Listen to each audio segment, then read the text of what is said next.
Good morning, Millennial Morticians. Happy Wednesday morning. Thank you so much for joining me for another episode of this incredible podcast. Today is an exciting day. Today makes episode 60. So, to each and every one of you out there, I thank you so much for entrusting me into your lives each and every week. I hope you learn something. I hope you're encouraged, and I hope you stay motivated for whatever the future may bring for you. The title of today's episode is called A Window of Opportunity. A Window of Opportunity. Today, I got today's episode from, appointments.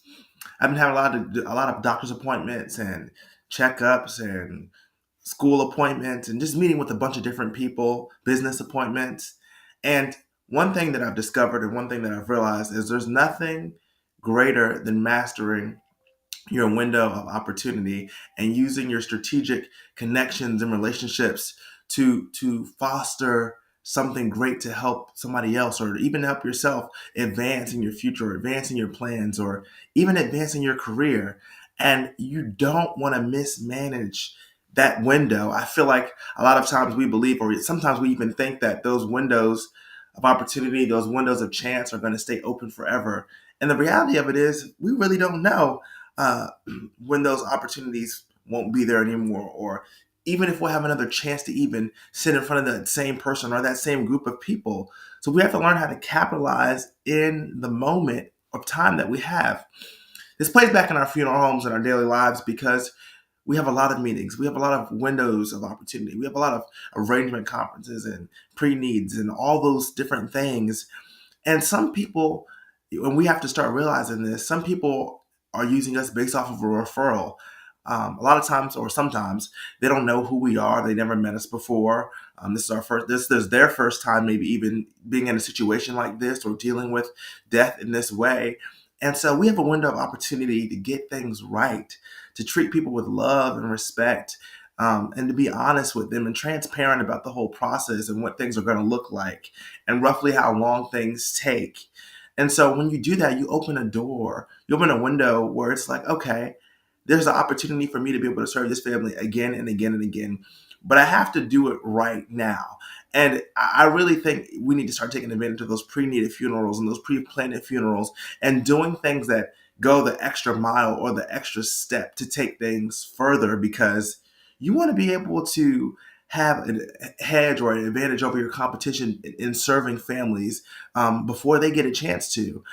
You want to lock in with that family, and not only that, but you want to show them, hey, this is what you have to look forward to. This is what you don't have to worry about, and really staying in contact with them and keeping them updated on any changes and just minute things, so they have the full care that you offer and the full relief of not having to worry about the service and all those things, the details. They know they trusted that they took care of those with you and that everything's going to be just fine.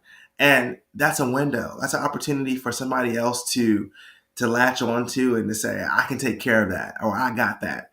And so what you create then is a network of people who are in the business of making people feel better, feel, stronger, and be able to get through life's hardest challenges, life's roughest challenge, the loss of a loved one. It's not easy. It's very hard.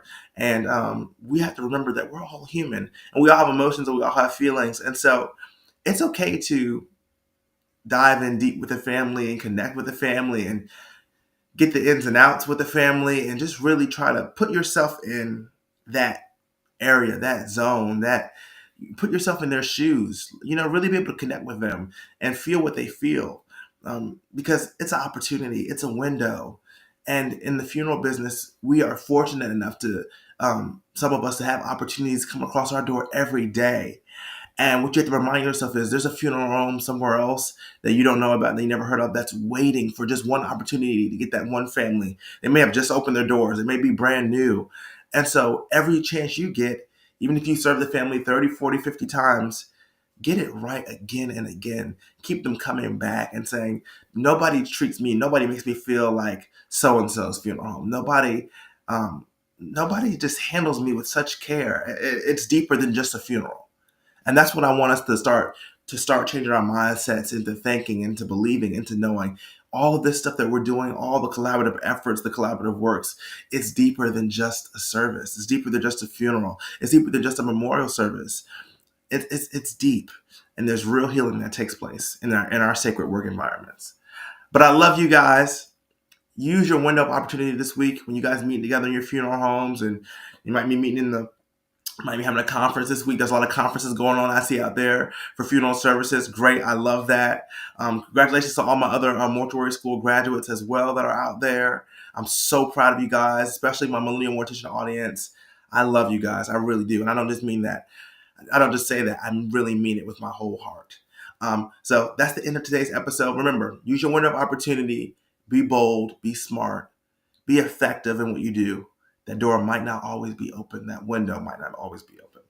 Well, my name is Jaden Fowlkes. This is the podcast that engraves. You guys have a blessed week. Episode 60. I'm excited, guys. Hopefully you enjoy it.